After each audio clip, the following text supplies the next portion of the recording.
The geopolitics of the world basically upended by innovation, technology, and American know-how. From fracking to windmills to solar panels to coal-fired power, the U.S. is on track to become energy independent. That is huge for a superpower that has been dependent on foreign energy. So the burning question, what is the impact on America's environment and economy? Hello, I'm Greta Van Susteren, and welcome to Plugged In. Wherever in the world you are watching this or listening, you need some sort of energy source, battery, electricity, oil, or gas. And today, we examine energy's future and how it is being shaped in a very dynamic world. You're going to hear from U.S. Energy Secretary Rick Perry and his predecessor, Secretary of Energy Ernest Moniz.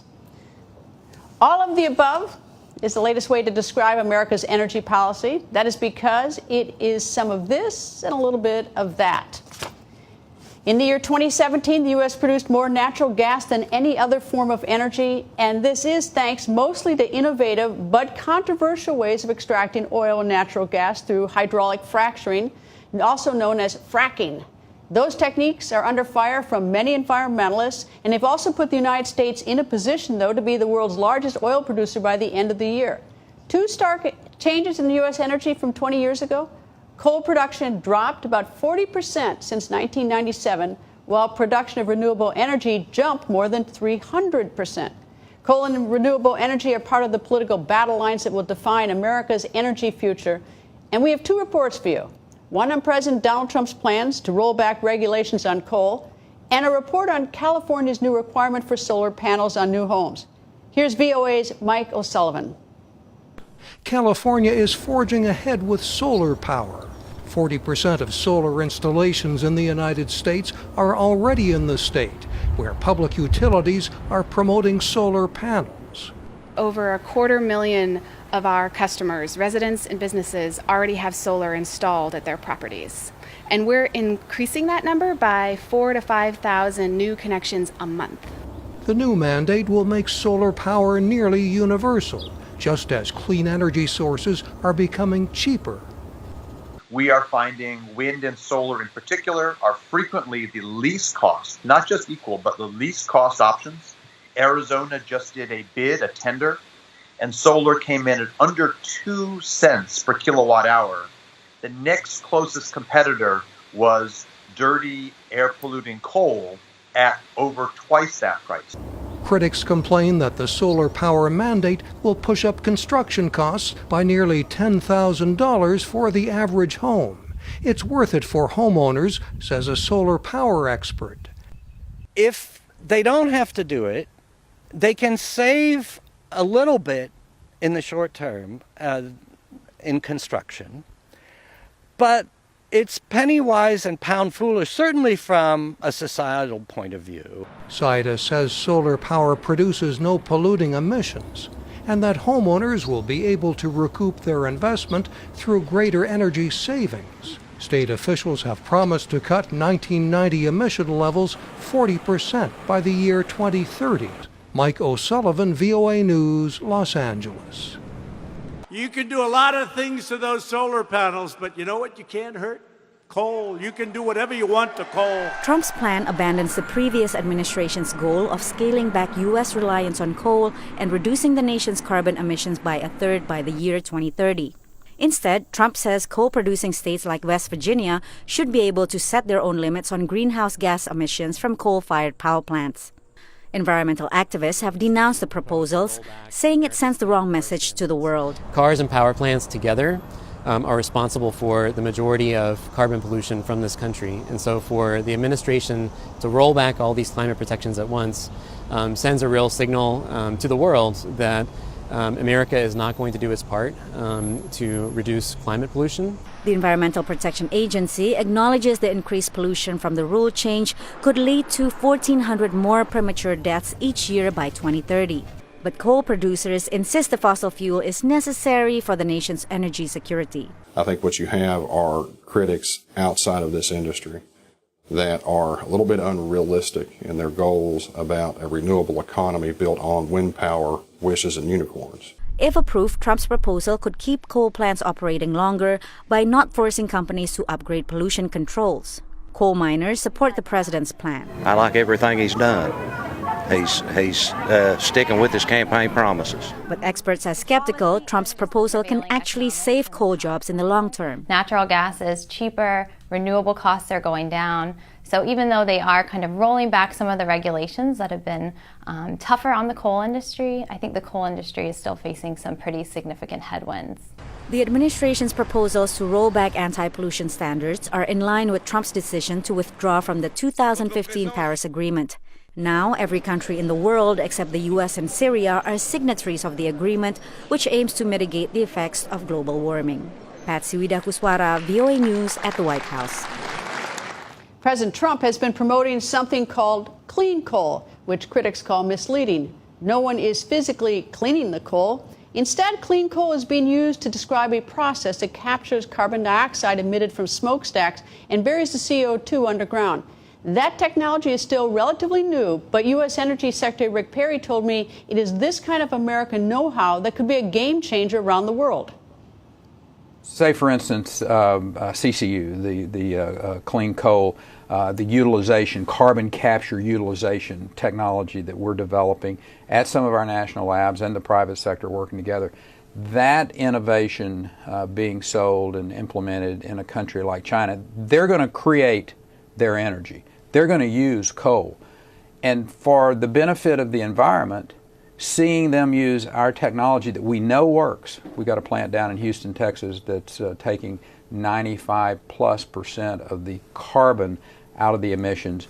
We're utilizing it as a secondary way to enhance oil recovery, but you can either sequester it or use it in this secondary way. So having that type of technology go to China and India, a big use of good technology for the environment. When you talk about China, China's got obviously a pollution problem. They want the LNG, and I read that China wanted to pay or contribute to the pipeline, the natural gas pipeline in Alaska, but in exchange they also, if they're going to pay 75%, they want 75% of the LNG. You see China sort of moving into the United States and buying energy. Is that a good thing for the United States if they buy part of the infrastructure? They've been doing that for a long time. This isn't a new phenomenon. But is that good? Listen, I happen to think that it is wise for us to have relations with as many people around the world as we can. We're not always going to agree with them 100%, but I do think it's wise for us to have conversations. Do we need to have oversight and make sure that they're not coming in and taking over major operating portions of pipelines or oil fields or what have you? Absolutely. But is it in the United States' best interest for China to have investments in the United States? Yes, just as I think it's in America's best interest to be able to go in and have investments in China. I've been in Sudan and South Sudan, I've seen the influence of China in the oil fields there. Is that good for the United States? Listen, or is it good for Sudan and South Sudan? They're a competitor. My position on this is we're not saying you have to buy everything from the United States, but we're also saying don't have a sole source. Nord Stream's a great example of it, of Russian gas coming into Germany. We're not for that because we don't want Russia to put the European theater into a position of not being able to have options on where they buy their LNG. We don't say we're the only ones. We're for the gas coming in from over in the Caspian Sea up through Italy, supplying the southern part of Europe. But whether you're in Africa, whether you're in Europe, the United States today is a competitor that can sell our LNG anywhere in the world competitively priced, and we just don't want that market to be blocked by China, by Russia, or anyone else. What about batteries? You know, that seems to be a big area of innovation, or at least a need for innovation, because if you want to capture solar energy, you can't do it in the middle of the night, for instance. Yeah. Where are we in sort of changing batteries and improving storage? The Department of Energy and our national labs are elbow deep in that. Are we elbow deep in success or elbow deep in research? We're having some very good successes, I will suggest to you. So we're not where we need to be yet. I tell people that is kind of the holy grail of energy production, is once we have the ability to store this energy that we can get from various and sundry ways, whether it's wind energy, whether it's solar energy, whether it's hydro, whether it's pumping it up in the daytime and letting it, and I'm talking about the hydro side of it. All of those are potential battery storage sources that can really change the way that we're doing business. I assume other nations are trying to get to that race to comes up with the best battery, or no? Sure. Listen, competition is what makes the world go round. But so I'm curious, I mean, are we close to that? Because as you say, it's the holy grail. I mean, are we talking a year away from something really innovative, or 2 years, 10 years? I don't think I feel comfortable giving you a date certain that we're going to have battery storage, but I do think that let me switch gears on you just a minute and talk about fusion. Nuclear fusion. I'm incredibly excited about the concept of nuclear fusion, what we're seeing in the United States at a couple of different places. Which we've been trying to do for years, for decades. And you know what? None of this is going to be easy, and but our national labs and the private sector, I might say. There's a company out in Irvine, California, TAE, that is doing some fascinating work on a prototype for fusion energy that, again, close? Are we close? By 2025, 2027, they're going to have a prototype ready. So in the grand scheme of things, I say that's pretty close. Is nuclear fission, nuclear power plants, the United States doesn't seem to be very aggressive there. France, for instance, gets a lot of its energy from nuclear power plants. What is sort of the policy or the Trump administration program as to nuclear power? The president is very pro-nuclear energy. What form is that going to be in? Again, I'm going to point to fusion. Everyone's for. I mean, I think a lot of people are for. Yeah, but in the classical fission energy side of things, small modular reactors. Bill Gates is working with the department. We just announced something here within the last few days of the Department of Energy and Gates with one of his projects to be able to work together. There's another company out there, NuScale, that's working on some small modular reactors. I happen to think, in a personal way, and I think in an administration position as well, that these small modular reactors, there's some great potential for them, and they're U.S. technology again that has the ability to lead the world. What's the relationship between, like, Department of Energy, energy policy, and, for instance, national security? They are inextricably intertwined. When you think about 15 years ago, Greta, the United States was told we'd found all the oil and gas. Matter of fact, in the entire world, we'd found all the fossil fuels. We'd produced all of them. This was the decline curve, and there wasn't anything you could do about it. Even if you were able to find new reserves somewhere, the cost to produce them would be exorbitant.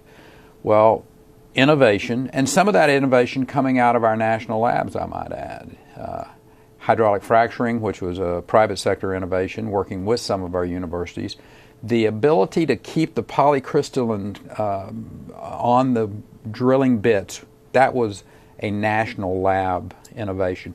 Those two together changed the world.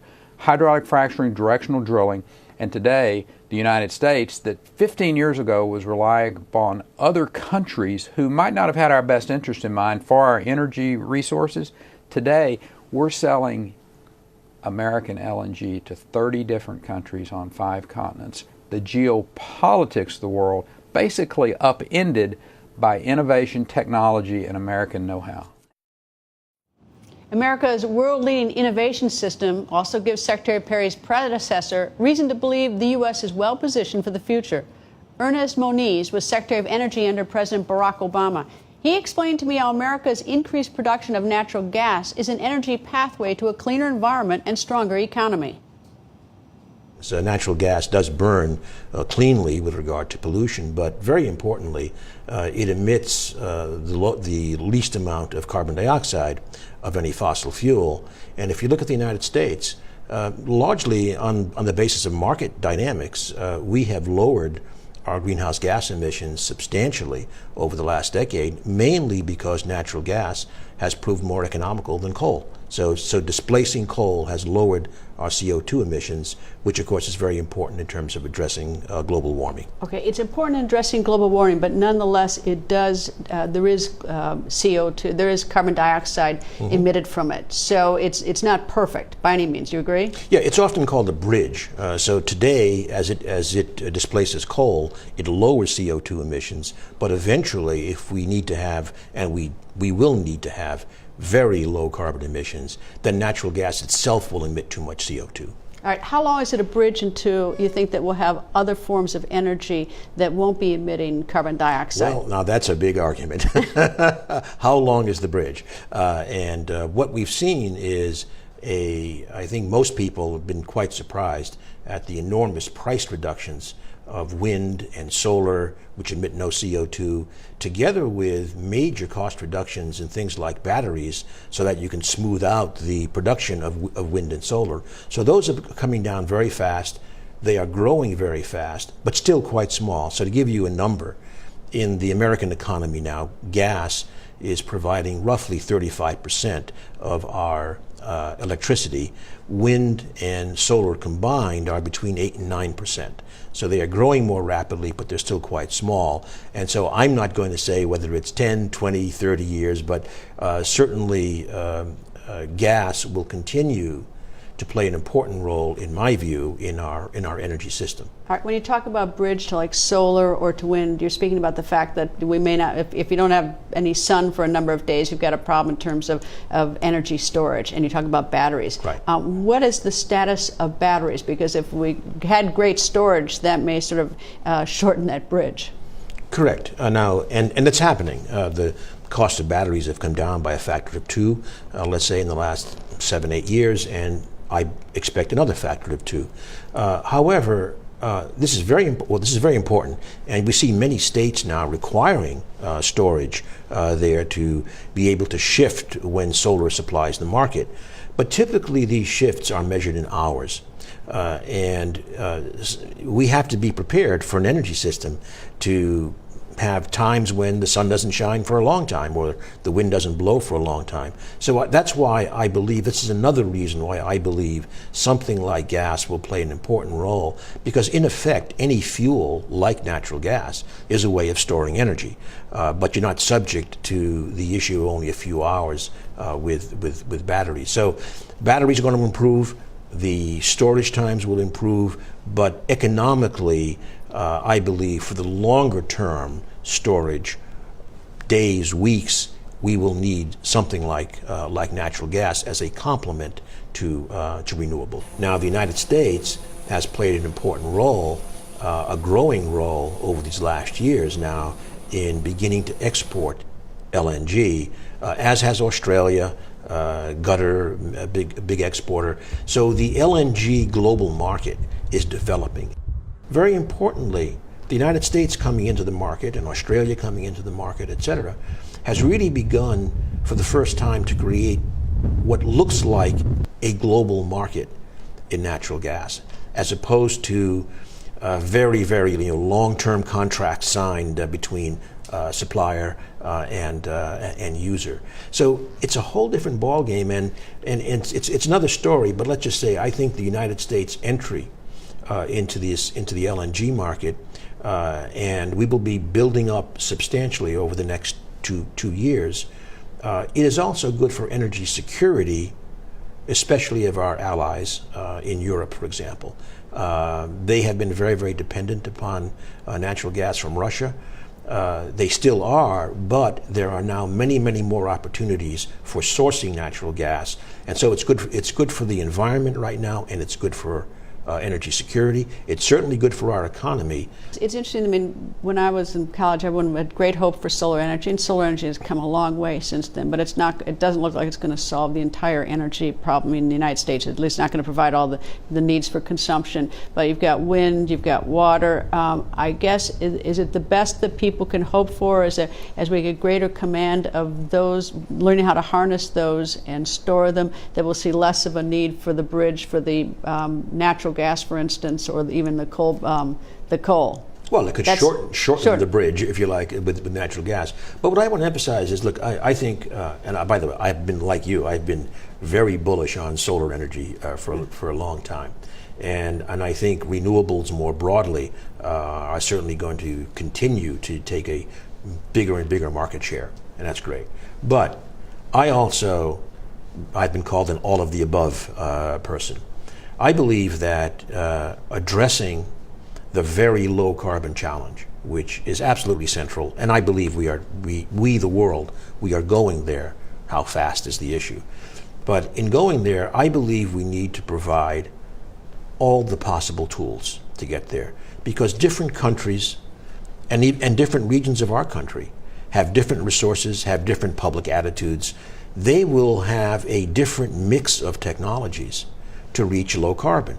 So, in addition to renewables, we already talked about nuclear, we need to look at capturing carbon dioxide after it is released from combustion, say of natural gas or coal, and develop the technology for either utilizing that CO2 in a large way in products. Any ideas?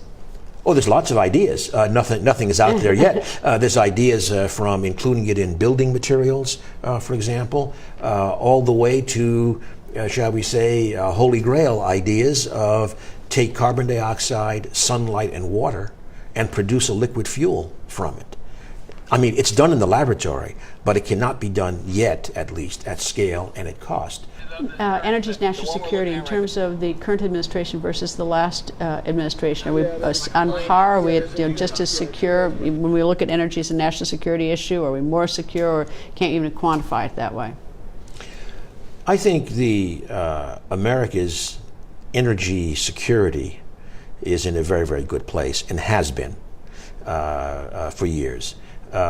We are the largest producer of oil and natural gas in the world, not to mention having tremendous renewable resources, and very importantly, having, I would still argue, the world's leading innovation system. Fossil fuels still dominate the way Americans consume energy. In 2017, petroleum, natural gas, and coal account for 80% of U.S. energy consumption. That is the same percentage as in 1997. That's 20 years ago.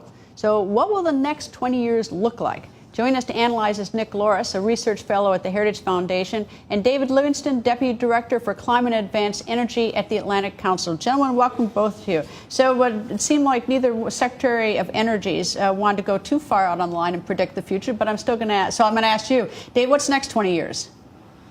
Prognostication is a difficult endeavor, Greta, but I'll say there are a few things that seem to be pretty clear about the next 20 years. Number one, we're going to be using more energy globally. The United States, we're going to probably be fairly flat, but globally we're going to use more energy. Secondly, we're going to use more electricity. Electricity will become more of a platform. We're going to see transport, for example, start to move and merge into electricity as we get more electric vehicles, alternative fueled vehicles on the road.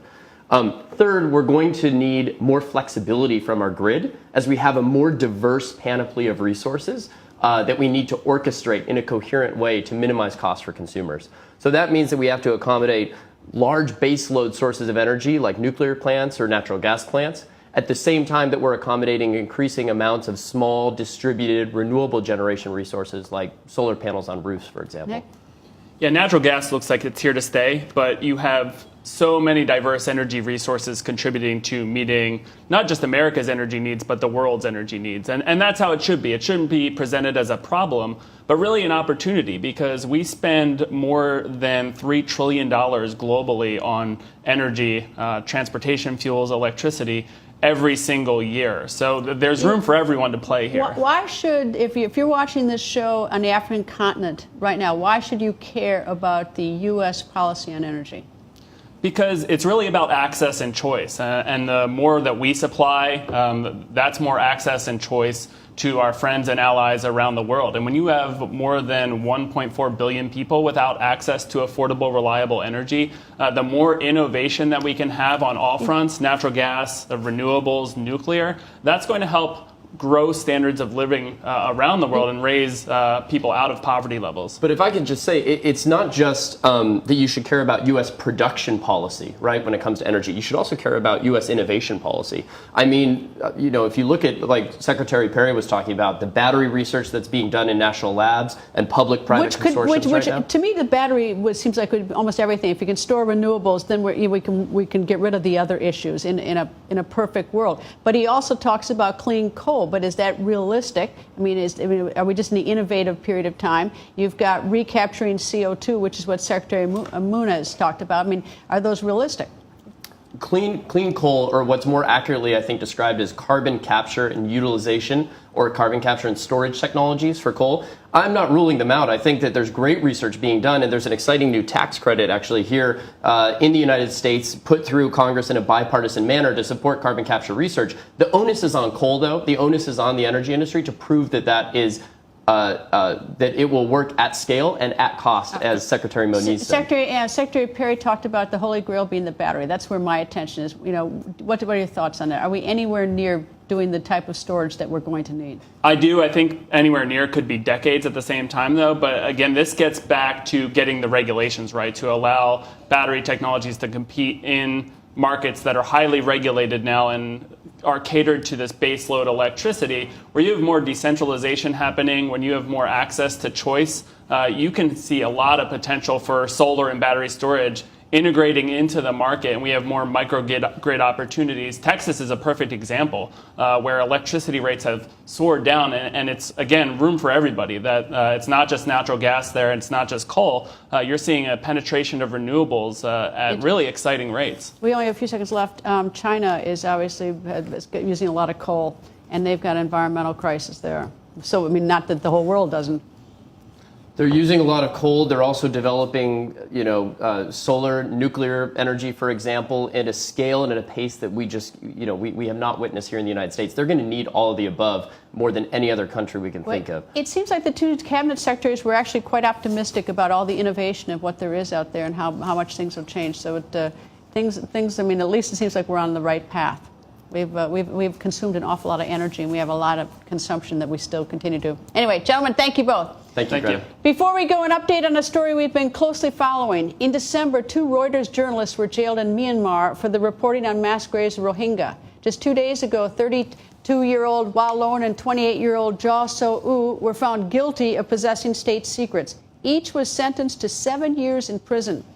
The journalists investigating a mass killing of Rohingya villagers say they were invited by a Myanmar police officer to a restaurant. At the restaurant, they were then handed some papers by the police, and after leaving the restaurant, the journalists were then suddenly arrested. During the 8-month trial, a police captain testified that he witnessed a plan to entrap the journalists by planting those documents on them. U.S. Ambassador to the United Nations, Nikki Haley, called the verdict a terrible stain on the Burmese government. The UN, the EU, Canada, and Australia, among other countries, joined press freedom advocates calling for the journalist's release. Lawyers for Wa Lone and Jaw So Oo say they are exploring all legal options in Myanmar. And Reuters editor-in-chief Stephen Adler says the news organization will decide whether to seek relief in an international forum. That's all the time we have for today. Stay plugged in by liking us on Facebook at Voice America. You can also like my Facebook page at facebook.com/Greta. And follow me on Twitter at Greta. Thank you for being plugged in.